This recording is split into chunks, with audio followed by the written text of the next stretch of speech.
Ang unang sulat ni Juan. Unang kabanata.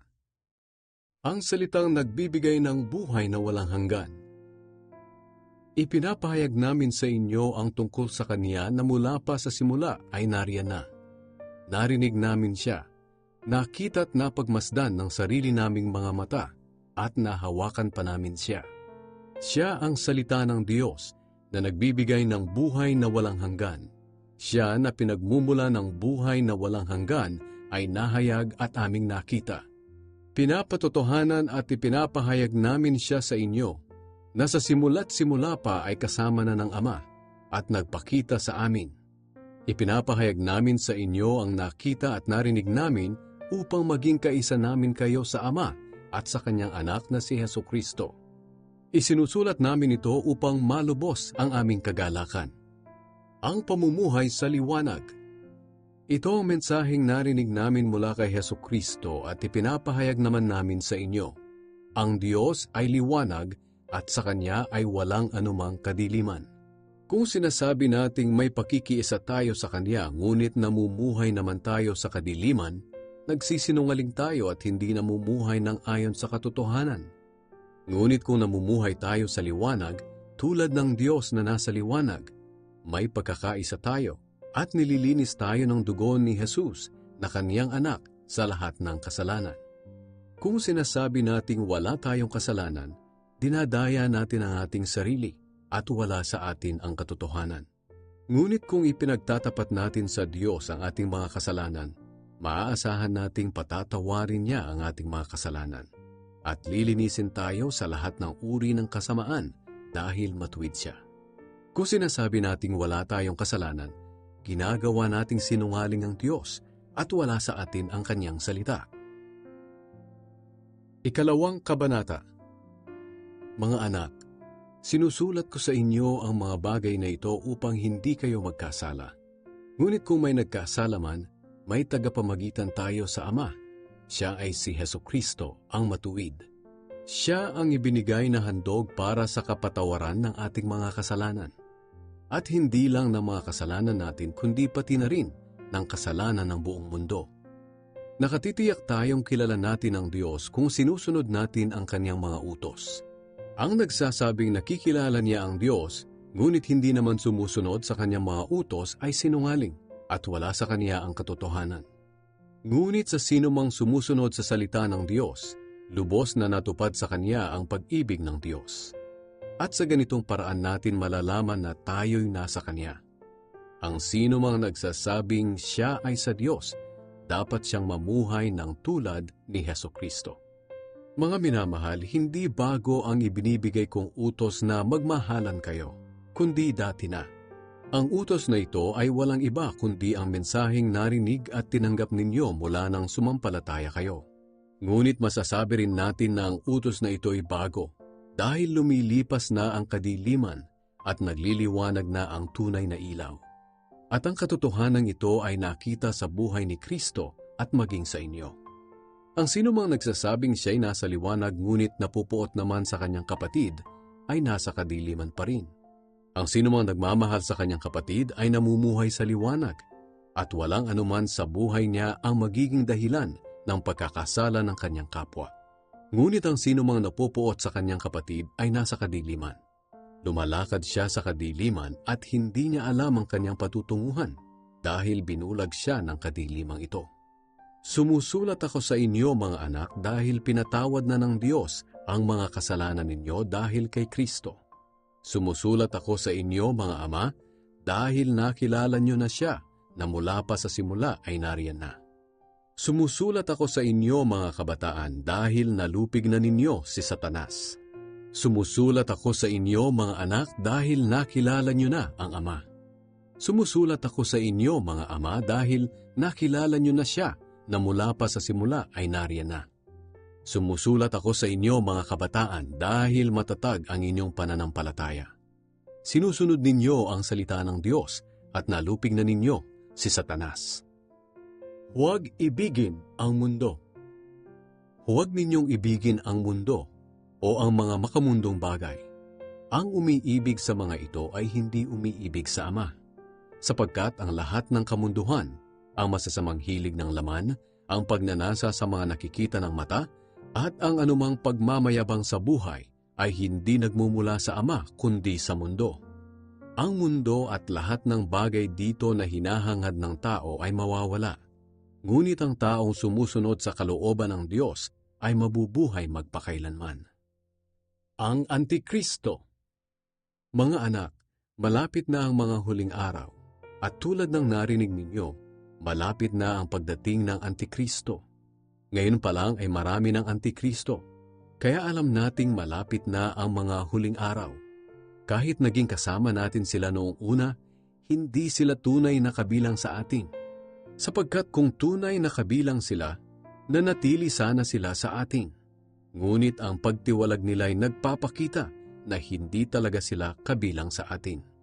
Ngunit ipinagkaloob sa inyo ang banal na Espiritu, kaya alam ninyong lahat ang katotohanan.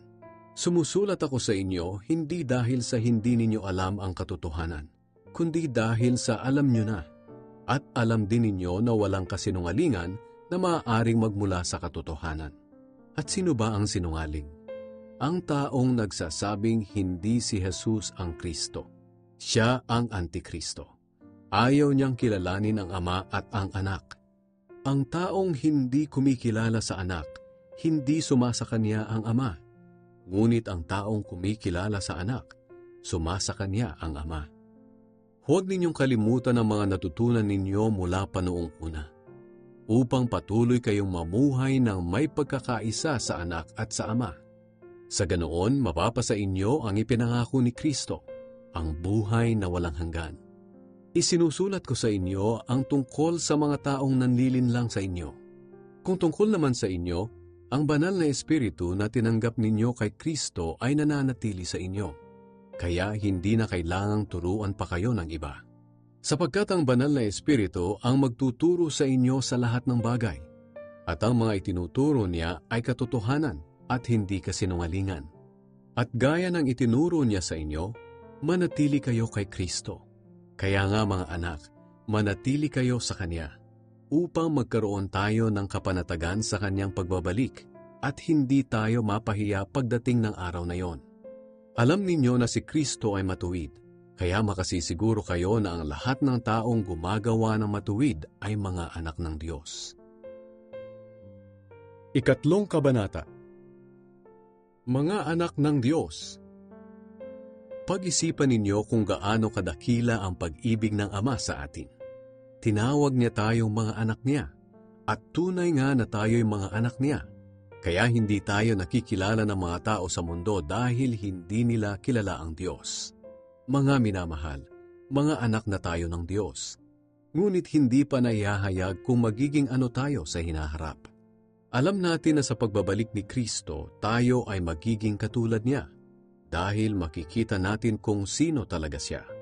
Kaya ang sino mang may ganitong pag-asa kay Kristo ay dapat maging matuwid sa kanyang buhay, tulad ng buhay ni Kristo na matuwid. Ang lahat ng nagkakasala ay lumalabag sa kautusan ng Diyos dahil ang kasalanan ay paglabag sa kautusan. Alam ninyong si Kristo na walang kasalanan ay naparito sa mundo upang alisin ang ating mga kasalanan.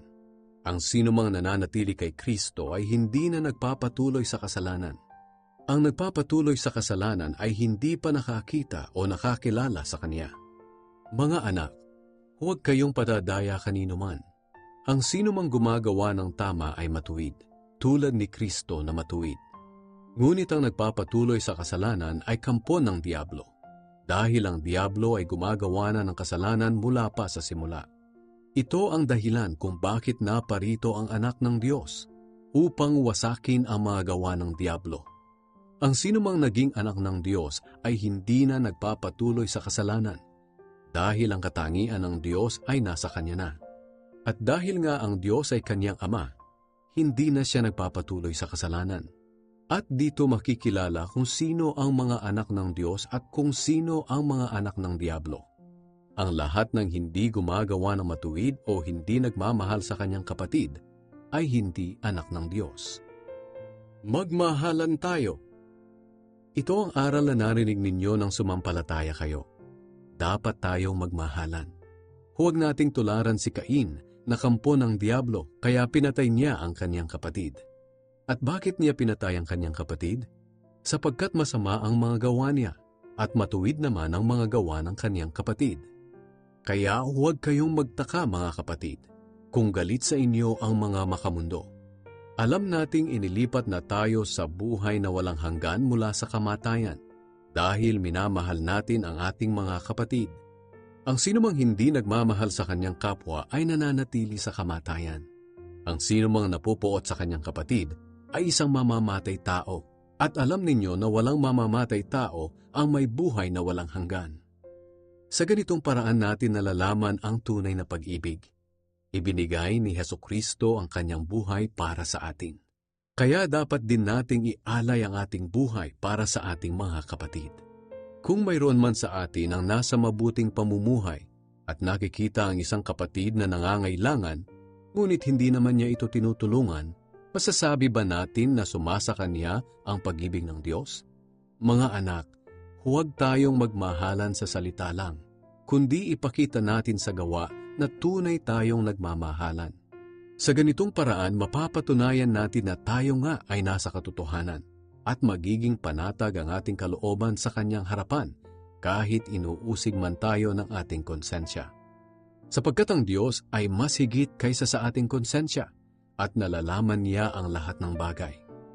Mga minamahal, kung hindi tayo inuusig ng ating konsensya, panatag tayong makakalapit sa Diyos at matatanggap natin ang anumang hinihiling natin sa Kanya dahil sumusunod tayo sa Kanyang mga utos at ginagawa ang naaayon sa Kanyang kalooban.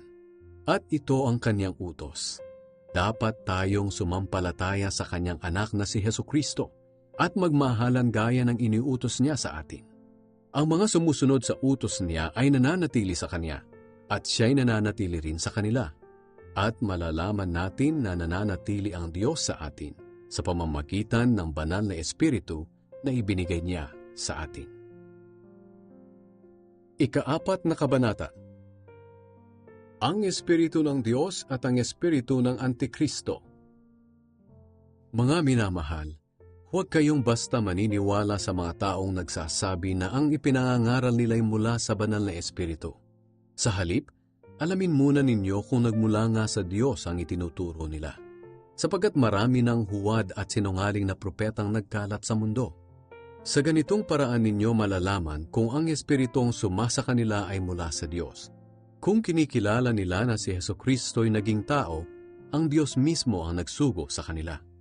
Ngunit ang hindi kumikilala na si Jesus ay naging tao ay hindi isinugo ng Diyos, kundi ng Espiritu ng Antikristo. Narinig ninyo na darating na ang Antikristo at naririto na nga sa mundo. Ngunit mga anak ko, kayo'y sa Diyos at napagtagumpayan na ninyo ang mga huwad at sinungaling na propeta, dahil ang Espiritong nasa inyo ay higit na makapangyarihan kaysa kay Satanas na siyang nagahari ngayon sa mga makamundo. Itong mga huwad at sinungaling na propeta ay makamundo, kaya ang mga bagay ng mundo ang kanilang itinuturo at nakikinig sa kanila ang mga makamundo. Ngunit tayo naman ay sa Diyos. Ang mga kumikilala sa Diyos ay nakikinig sa mga itinuturo natin. Ngunit ang mga hindi kumikilala sa Diyos ay hindi nakikinig sa atin. Sa gayong paraan natin makikilala kung sino ang nangangaral lang mula sa Espiritu ng katotohanan o sa espiritu ng kasinungalingan. Ang Diyos ay pag-ibig. Mga minamahal, mag-ibigan tayo dahil ang pag-ibig ay mula sa Diyos. Ang umiibig sa kanyang kapwa ay anak ng Diyos at kumikilala sa Diyos. Ang sinumang hindi umiibig sa kanyang kapwa ay hindi kumikilala sa Diyos, dahil ang Diyos ay pag-ibig. Ipinakita ng Diyos ang kanyang pag-ibig sa atin nang isinugo niya ang kanyang kaisa-isang anak dito sa mundo, upang sa pamamagitan niya ay magkaroon tayo ng buhay na walang hanggan. Ito ang tunay na pag-ibig. Hindi tayo ang umibig sa Diyos, kundi siya ang umibig sa atin. At isinugo niya ang kanyang anak upang akuin ang ating mga kasalanan para sa kapatawaran natin. Mga minamahal, kung ganoon na lamang ang pag-ibig ng Diyos sa atin, nararapat lamang na mag-ibigan tayo. Wala pang tao na nakakita sa Diyos. Ngunit kung nagmamahalan tayo, ang Diyos ay sumasa atin at lubos na natupad ang kanyang pag-ibig sa atin. Nalalaman nating tayo'y nasa Diyos at ang Diyos ay sumasa atin dahil ibinigay niya sa atin ang kanyang Espiritu. Nakita at pinatotohanan namin na isinugo ng Ama ang kanyang anak bilang tagapagligtas ng mundo. Ang sinumang kumikilala na si Jesus ay anak ng Diyos, ang Diyos ay nasa kanya at siya naman ay nasa Diyos. Kaya nakilala na natin at pinaniwalaan ang pag-ibig ng Diyos sa atin. Ang Diyos ay pag-ibig. At ang nabubuhay ng may pag-ibig ay nananatili sa Diyos at nananatili rin sa Kanya ang Diyos. Sa ganitong paraan ay naging ganap ang pag-ibig sa atin. Kaya panatag tayo sa pagdating ng araw ng paghuhukom. Dahil ang pamumuhay natin dito sa mundo ay tulad ng kay Kristo. Walang anumang takot sa pag-ibig. Pinapawi ng ganap na pag-ibig ang anumang takot. Kung natatakot man ang isang tao, ito'y dahil sa takot na maparusahan. At ipinapakita lang nito na hindi pa lubos na natupad sa kanya ang pag-ibig. Umiibig tayo sa Diyos dahil siya ang unang umibig sa atin. Ang nagsasabing mahal niya ang Diyos, ngunit napupuot naman sa kanyang kapatid, ay sinungaling. Dahil kung ang kapatid niya mismo na nakikita niya ay hindi niya mahal, paano pa kaya niya magagawang mahalin ang Diyos na hindi naman niya nakikita? Kaya ito ang utos na ibinibigay sa atin ni Kristo. Ang taong nagmamahal sa Diyos ay dapat ding magmahal sa kanyang kapatid. Ikalimang kabanata. Ang pag-ibig, pananampalataya at tagumpay. Ang sinumang sumasampalataya na si Jesus ang Kristo ay anak ng Diyos. At ang sinumang umiibig sa Ama ay umiibig din sa kanyang anak. Sa ganitong paraan natin malalaman na iniibig natin ang mga anak ng Diyos. Kung minamahal natin ang Diyos at sinusunod natin ang kanyang mga utos. Dahil ang tunay na umiibig sa Diyos ay sumusunod sa kanyang utos at hindi naman mahirap sundin ang kanyang mga utos. Sapagkat ang bawat anak ng Diyos ay nagtatagumpay laban sa mundo. Napagtatagumpayan niya ito sa pamamagitan ng pananampalataya. At sino ba ang nagtatagumpay laban sa mundo?